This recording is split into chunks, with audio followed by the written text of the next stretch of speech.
ఎవరికి వాళ్ళకే చెప్తున్నా. ఇంకా రక్షణ అనుభవాన్ని నిర్లక్ష్యం చేసే వాళ్ళకి క్లియర్గా చెప్తున్నా. ఎంతమంది ఒప్పుకుంటారు? గడిచిన సంవత్సరాల్లో మరణం నీకు సమీపంగా వచ్చిందా రాలేదా? వచ్చిందన్న అన్నోళ్ళు చేతులు ఎత్తండి.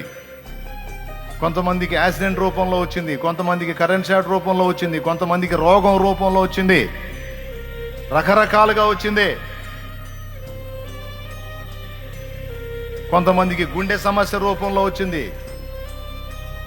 రకరకాల కారణాలుగా చావు నిన్ను సమీపించింది. కొంతమందికి పొలంలో పోతే సర్ప రూపంలో వచ్చింది, రకరకాలుగా దర్శించింది. కానీ తప్పించుకున్నావు. ఎవడో కాపాడాడనో, మనిషి ఎవరో కాపాడాడనో, లేకపోతే చమత్కారంగా తప్పించుకున్నానో అని అనుకుంటున్నావా? ఏమీ కాదు, ఆయనే నిన్ను తప్పించాడు.